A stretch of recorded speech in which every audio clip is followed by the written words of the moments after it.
Eleanor was born in 1884, and the reason that's important is because that's the Gilded Age of society. Society back then was so important, it had a capital S.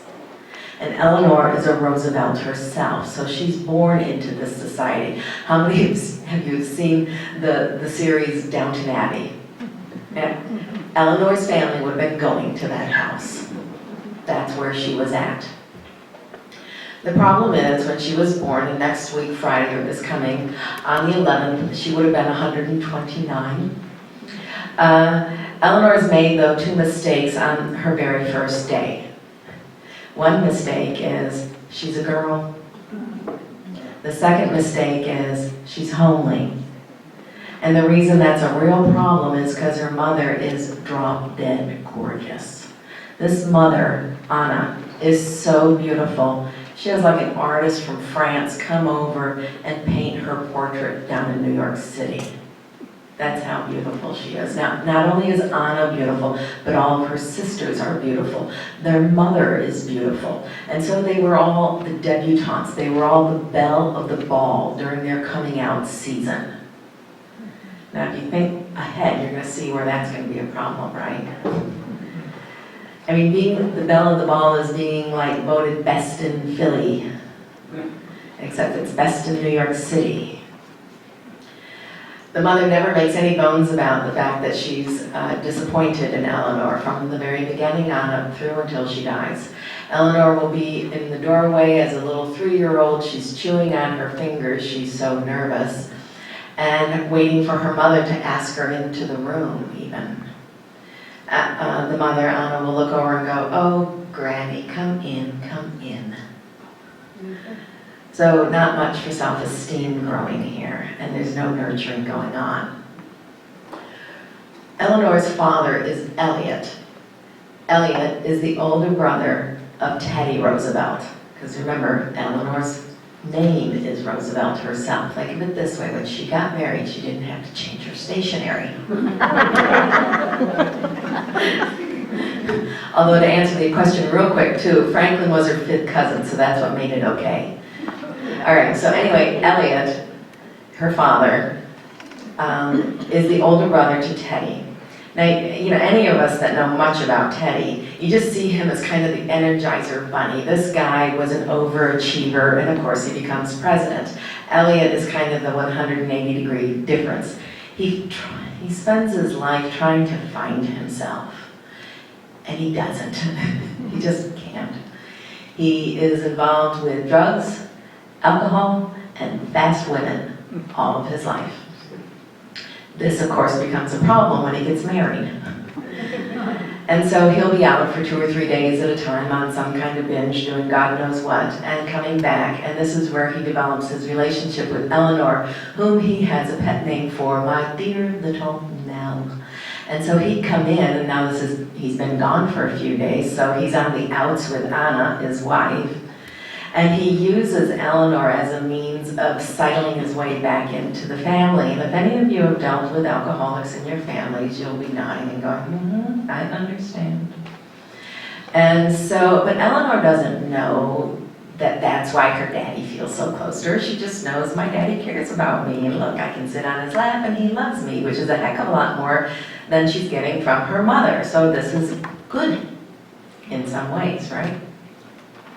Over these next few years, there will be 2 more brothers born. And now as Eleanor becomes 8, Anna and Elliot are totally estranged. He's just let things go so badly. Teddy even has disowned him. One of the main reasons is it's the same in politics today. It went public. There's an illegitimate child and it's been in the newspapers. So now Teddy is really annoyed. So Elliot is out of the picture. And now when Anna, the mother, has diphtheria, and she dies when Eleanor is an 8-year-old. Also that very same year, one of the other sons, one of Eleanor's brothers, also dies. Now here's an interesting thing though. So before Anna dies, she looks at Eleanor and she says, Eleanor, I want you to take care of Hall. That's the other brother. I want you to take care of Hall, and you're responsible for him now, okay, honey? What are you doing telling an 8-year-old this? Why don't you tell the grandmother? Why don't you tell some other relatives that are adults? An 8-year-old? But Eleanor does. And here's the thing about her character. Eleanor watches over Hall for the rest of his life. He becomes a very tall, good-looking man, and he's brilliant. The problem is he also struggles with alcohol, and he'll be dead by the time he's 55, and he dies of alcoholism. And you've got to drink a whole lot to die of alcoholism.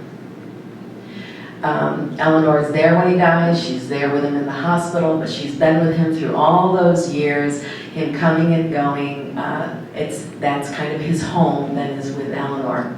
So this is like an aside of something that's always going on with Eleanor on up until he's 55. So now Eleanor back with her mother then that's passed away, and now in the next year, her father dies, Elliot. And it's not clear historically whether it was suicide or just stupidity, but he falls or jumps out of a window in his apartment in New York City. Again, estranged from his family, the only body there is his mistress. Now, and an aside too, to let you know of what went on sometimes personally for Eleanor. So there's a time when Elliot gets permission to take Eleanor for a walk. This is down in New York City. And so you can imagine Eleanor's all happy because, oh, I get to see my dad today, visiting rights. You know, it's the same. And so Elliot comes by and says, come on, Eleanor, let's take the dogs for a walk. So off they go with the 3 dogs, and they're walking along, and then they walk by a men's club, and Elliot looks at Eleanor and says, wait just a minute, hold the dogs, I'll be right out. Well, 3 hours later, yes, he's carried out. And it's the doorman that takes Eleanor home. Now get this in our heads. Can you imagine? You're standing there, you know, you're a little hopefulness of a 9-year-old holding the dogs, waiting, and then you see your dad being carried out. It's like one more disappointment. And I share that story just to give you some insight to what was going on in her life. For any one of these stories, they are not cherry-picked to now make a point. I could stand here and just talk about those stories for the next half hour. So anyway, during this time then that Elliot is off, and now of course he's even dead, they've been living with the grandmother, Anna's mother, who was also a debutante, remember? She has a house in Tivoli, and Tivoli is just north of Hyde Park. How many of you have been to Hyde Park? Okay, there's just this little village up north of there, and that's where Grandma had her mansion. Now, of course, like any good society people, they also had the mansion down in New York City, too. But, don't we all? And, but this now is where Eleanor is staying along with Hall, and you would kind of think, oh, good, they're with a grandmother. It's going to be better now. Well, it's not, because Grandma's only in her 50s herself. Like I said, she was a debutante, and just was not prepared for when her own husband died and taking care of the family and everything.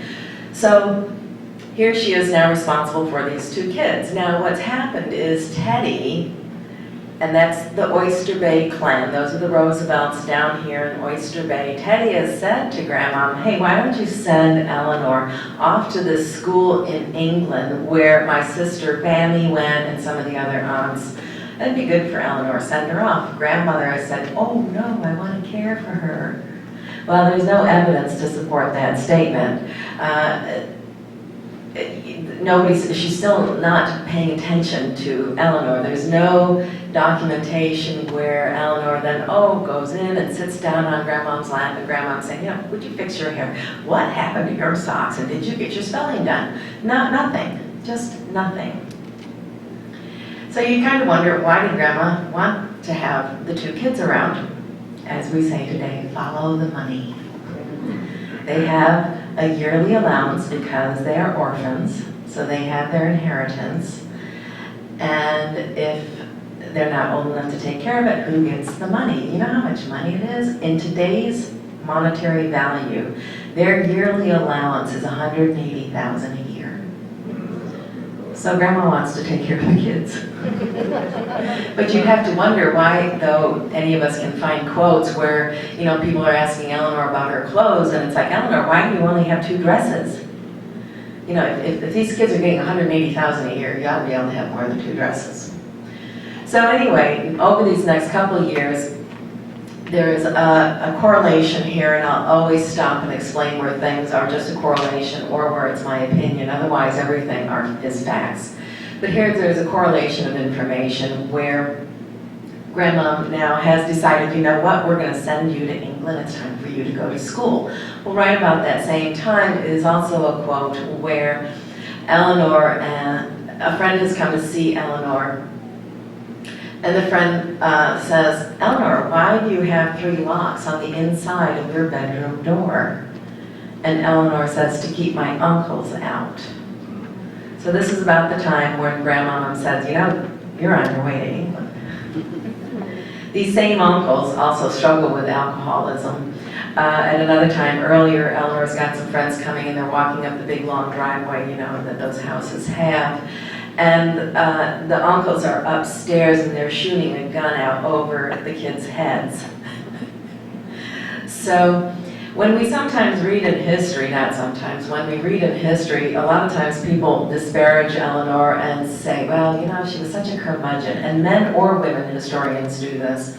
She was such a curmudgeon, she really didn't, like to drink or anything. Well, if I had dealt with this many alcoholics in my life, I'd be a little sensitive too when people start to overindulge. She's dealt with all these uncles, her father, and she sees her brother.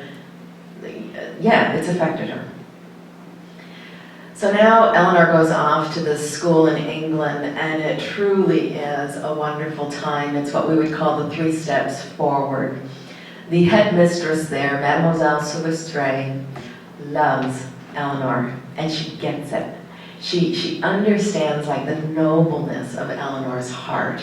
And Eleanor has friends, plus nobody's shooting at them. But these girls come to her for information and to talk because Eleanor's pretty mature by now with everything she's gone through. And one of the things she says in her autobiography is, the proudest day of my life was when I was picked for the girls' hockey team. And any of us that have always been that odd man out, but you finally feel like, yes, I'm part of the group. It is a thrill. Eleanor's been suffering all this time and hasn't had a group. So she goes on trips even with the headmistress. They, go to Venice, and she goes tracing around and just has a wonderful time. For one of the summers, she has to go back to visit, and at the end of the summer, Grandmother has said to her, well, Eleanor, you can't go back because there's no one to escort you. And all women had escorts back then. You never went anywhere. You did not go to the Wawa without an escort. Even women well into their 30s. This is one of the only examples I could ever find where Eleanor stood up for herself during these beginning years. She finds a nanny. Now, if it was nowadays, she would have gone online and Googled rentananny.com and found one. But she goes to the newspapers, and she does get a nanny and somebody to escort her back to school. She's that determined, I will go back. She knows what's good for her. Well, the following year, though, she comes home, and that is the end of it because it's the coming out season. Eleanor is 17. As I said, she's going to be 18 in October. Grandmother says, you're staying home. It's the coming out season in New York City, and you will be here. Eleanor isn't really pleased about it because she knows she's not going to live up to that standard of her mother, the aunts, and her grandmother, right? And she doesn't. So there's the newspaper social columns, which any of these women were written up in back then. And it's of course written up because by now she's the niece of the president. Teddy is president by now, so of course it's going to be in the social columns about Eleanor. But she reads, oh, it's Eleanor Roosevelt's coming out season, and we all remember how beautiful her mother was. Eleanor can read. And she says again in her autobiography, she was so ashamed because she hadn't lived up to what her mother was, her aunts and the grandmother. She does do some volunteer work at this time at a settlement house, but it's also the same time where she's dating Franklin. So we'll do a quick aside about Franklin. As you know, his middle name is Delano. And if you didn't know why that was important, trust me, his mother would tell you. Sarah Delano would have been, excuse me, she would be the mother-in-law from hell. Wait till you hear these stories, but we'll get to that in a minute. So, for now, Sarah Delano is a Delano, very high in society, and in fact, at one point, she even says to Franklin, you know, you're really not a Roosevelt, you're a Delano. As if Roosevelt's a name to sneeze at, right? The reason she thinks so highly of herself is she can walk her family lineage back to William the Conqueror. Can anybody beat that? No. So that makes her best, and she wins. She totally dotes on Franklin. He's not just the center of the world, he's the center of the universe. He doesn't even take a bath by himself until he's 8 years old. I always laugh, you know, we talk about these helicopter mothers nowadays, the hovering mothers. No. Sarah wrote the book on that.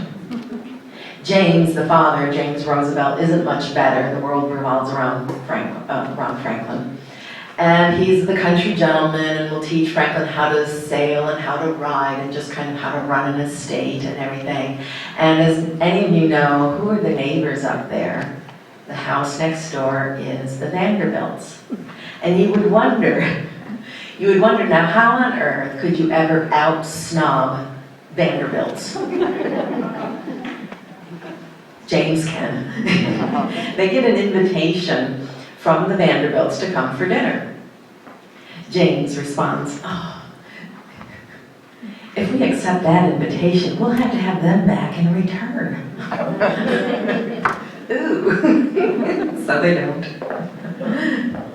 So anyway, over the years, Franklin goes off to college and he's in Harvard.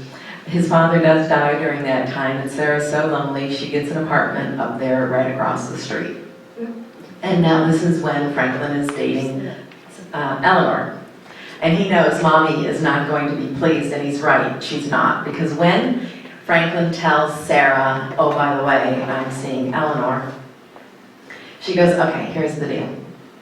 I'm getting 3 first-class cruise tickets to the Caribbean. I know. One is for me, Sarah. One is for Franklin.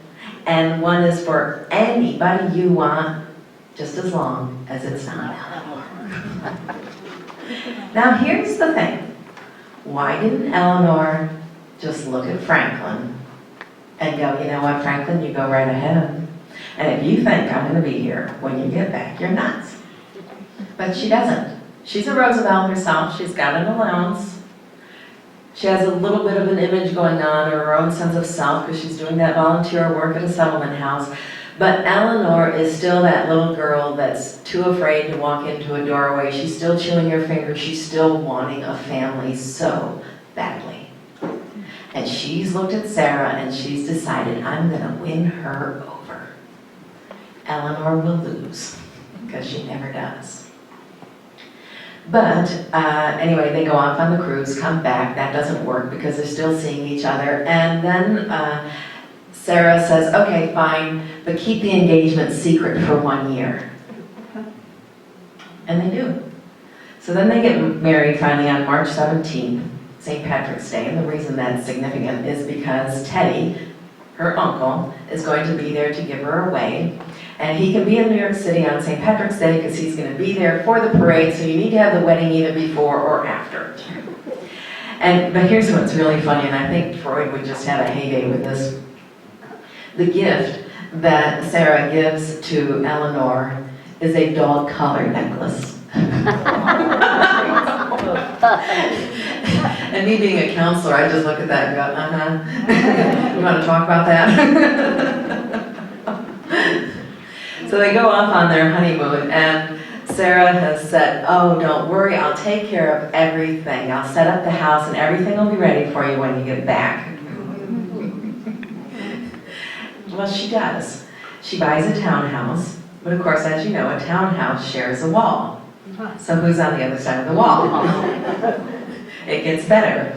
I had somebody once raise their hand and say, I know, she's got a key to their house. And I said, no, you don't need to read fiction. You just need to read history. Trust me, it's going to be better than anything somebody can make up. Sarah has gotten the carpenter to come and build a doorway on each floor. She has access to... Sarah will come and visit them over the coming years, and she comes in and rearranges the furniture. I know. She, as the kids are born, remember what she said to Franklin, you're really a Delano? Well, now what she's going to say to the children will be, I'm your real mother. Eleanor only bore you. If the kids are misbehaving and so Eleanor is trying to discipline them, she'll look at them and say, okay, you've been bad this week, I'm taking away your pony. Grandma comes along and says, don't worry, I'll buy you another. So just as an aside about the kids, of which over the next 11 years, there'll be 6 babies born. That's 54 months of being pregnant. Every one of those babies is over 10 pounds. I know, the women love that one. One child dies at 8 months, but all the rest, all 5, outlive their parents. Now, because of all these dynamics, you can imagine they don't grow up as the most functional people. Of the 5, there will be a total of 15 divorces. So anyway, over these next few years, Eleanor's busy doing what we would say the good wife, helping Franklin and raising the children. They're now down in Washington, D.C., because he is Assistant Secretary to the Navy. It's now World War I. When people have asked me too, gee, why did Franklin even marry Eleanor? It's clear for Franklin, if you know even much about him, Franklin loves power. Remember, he was the center of the universe. And if you love power, and if you're in the United States, the most powerful position to have is president. Franklin has always had his eye on the presidency. And if you have your eye on the presidency, who better to date than the niece of the president? When Eleanor was getting an invitation for the Christmas party, it's down at the White House, so Franklin gets to go along. He will then follow a lot of the same career path of Teddy. Teddy Roosevelt was Assistant Secretary to the Navy. Franklin is too now. So they're in Washington. Eleanor does enjoy this time some because the social constraints have been loosened a little bit, and she gets to do a lot of volunteer work with the Red Cross, all the troops coming and going in and out of Washington. She's handing out donuts and coffee, and she's doing all of her knitting. Eleanor will knit the rest of her life. Not very well, but she knits. There's pictures of her in the UN knitting during meetings. I think if she lived nowadays, we'd give her Ritalin as a child.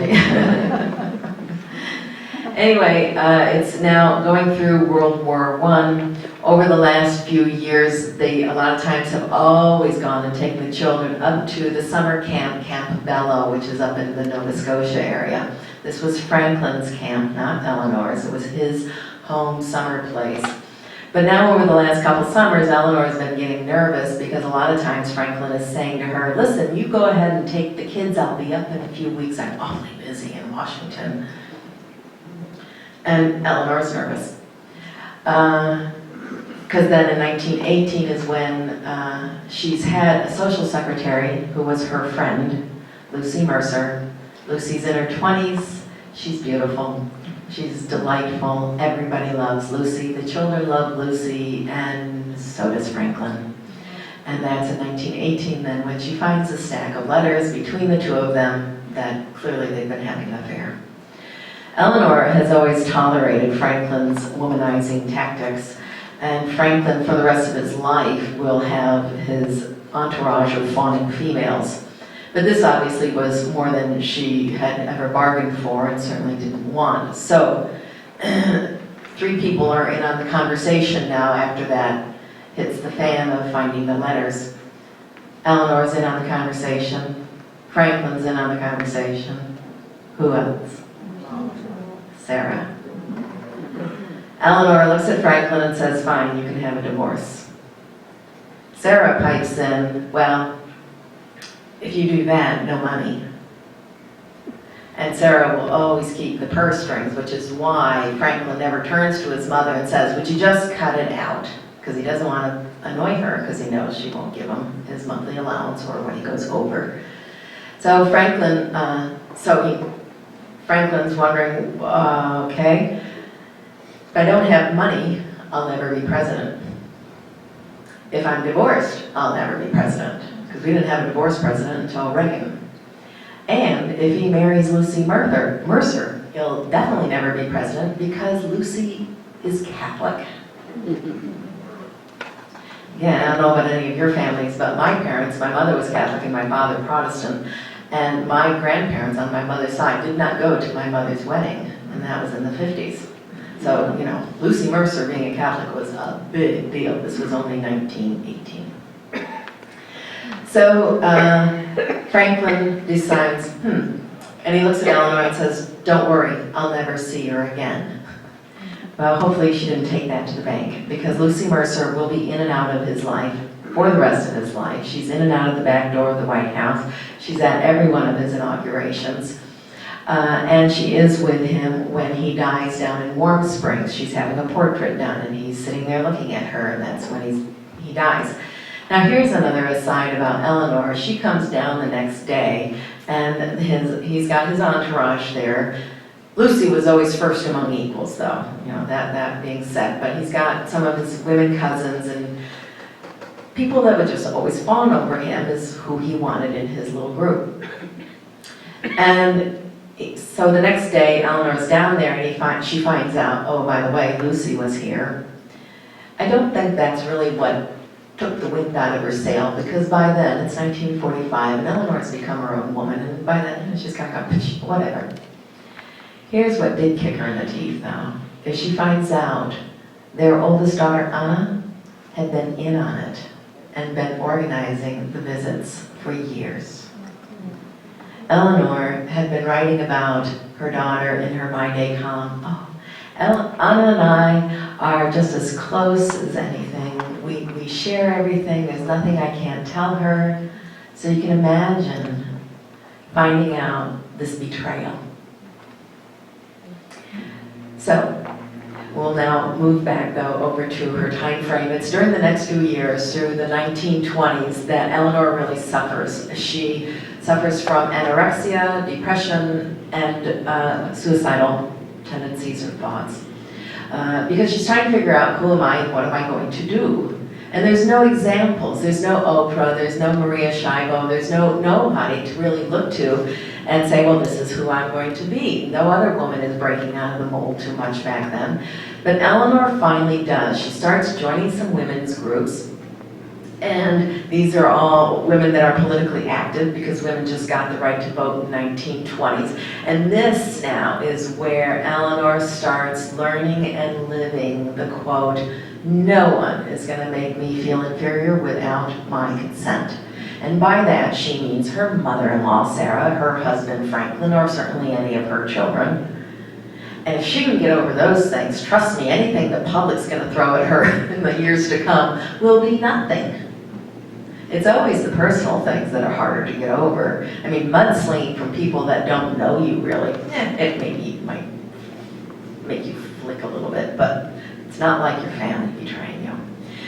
So now we're going to talk about, just for a few minutes, some of the causes that she went after. She, of course, went after women's rights and being able to have shops open longer than 5 o'clock during World War II for the women to go and shop at, because now, of course, they're all busy working. Eleanor was the first person to have women invited into the White House just for their own sake, not because of who their husband is.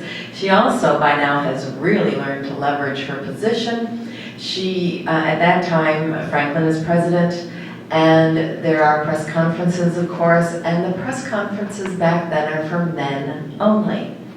Now here's the kicker. Eleanor doesn't try and do anything about that. She says, you know what, that's just fine. I'm going to have press conferences too. And they're going to be for women journalists. No men. And the reason that's really great is it saved a lot of women journalists their jobs, because otherwise during the Depression, who got fired first were the women. And so now these newspapers, they don't want to let those women go because they know Eleanor has a press conference, Eleanor talks, and so who knows what she's going to say, and they want to make sure they get the story. She also, of course, goes on to do a lot for African Americans. We know about the Marian Anderson example where she was supposed to sing at an integrated audience that the DAR owned the building. And the DAR says no. Eleanor, here's the real point about all of that. Aside from the glory of her going on and singing on the steps of the Lincoln Memorial in front of 75,000 people, you watch that video online, it just makes you weep. It's so gorgeous. But here's the other effect of what Eleanor does. Eleanor makes a public point of quitting the DAR. And I need to look up, but they might have been one of the founding members. I mean, they're Roosevelts. Roosevelts have been in this country since, the 1500s or 1400s. The DAR, you're going to quit? But she doesn't only just quit, she makes it public. And here's the effect. I had a woman come up to me one time after one of these talks, and she said, my mother belonged to a group in New York City, and when she saw Eleanor do that, she realized that in her group they didn't allow Jews. She quit. And again, I can stand up here just from the year that I've been giving these talks and give you 25 more examples of stories that people have told me that Eleanor's decisions, Eleanor made them public so that it would make an effect. And I can attest to that because I still see the effect. Eleanor goes down to the Tuskegee Airmen, who we finally allowed to fly and be something more than just wait our tables and shine the officers' shoes. And here's what Eleanor does. She makes it a total photo op. She knows what she's doing. She's leveraging herself. She gets in the back seat of an airplane. Can you imagine? It's the late 1930s, 40s, and you're getting in the back seat of an airplane with a black man? That story went viral. Franklin's getting letters saying, do you know what your wife is doing? She, of course, knew what she was doing because she wanted to put it on the table of the American public to talk about. And then, of course, she goes up for a flight. She goes to a conference in Detroit. And in the photo album there, do you see that stamp, that colored stamp? And it's a picture of Eleanor leaning over, accepting a bouquet of flowers from a little African-American girl. Well, here's the story behind that. She goes up there, and again, something goes viral, and I remember the first time reading it going, oh my God, what did she do now? Did she kiss a black man? Did she dance with him, hold hands? What? What had gone viral is that photo. People were going nuts about the fact that Eleanor leaned over and took a bouquet of flowers from a little girl. So to somewhat redeem ourselves in 1984, we had a 32-cent stamp made of that photo, to just show how far we've come. To show how far we've come, let me set this straight too. Between 1880 and 1930 in our country, we had over 5,000 lynchings. That's over 2 a month. And these are just the people we knew about. These aren't the people that just disappeared in the swamp. Now here's the real kicker in all of that. Of those 5,000, nobody was ever convicted of murder. Nobody. Now we can say what we want about the Trayvon Martin case and right, wrong, or indifferent. It at least went to court.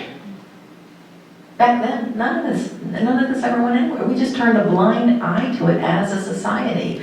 Thousands of people would show up at these lynchings and nobody did anything about it.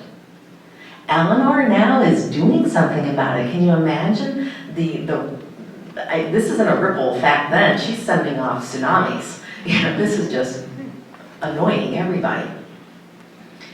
The other thing, and I'm going to close with this, is what she did for our troops. She went during the World War II, she went on 3 trips to the Pacific, and 2 of those were in cargo planes, because again, the media was giving her such a hard time about using up gas or something. And then she didn't even take an assistant with her. She went dressed in her Red Cross uniform just to keep everything low-key. This was not to be used necessarily as a photo op. On 1 trip alone, she went on 23 stops.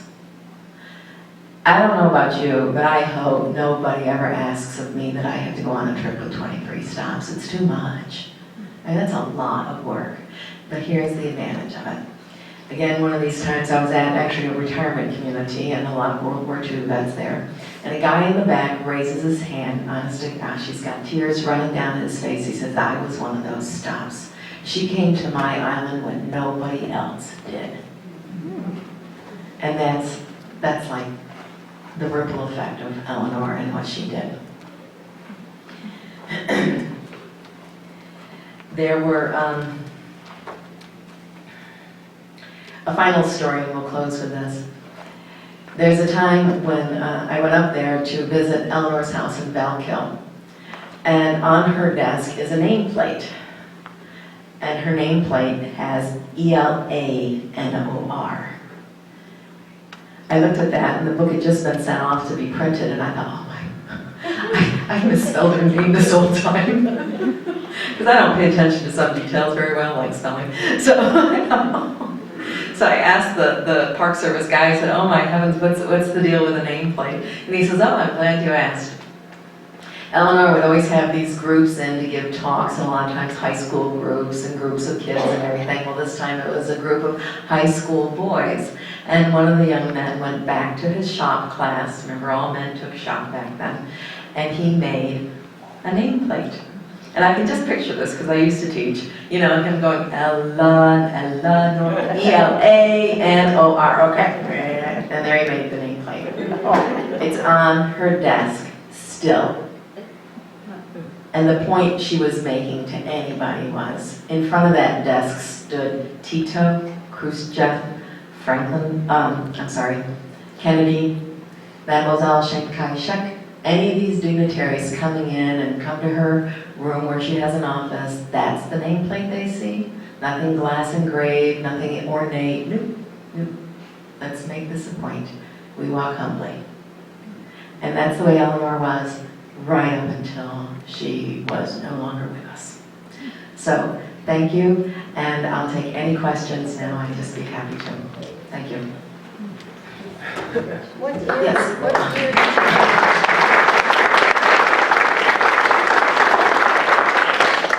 What year did she die?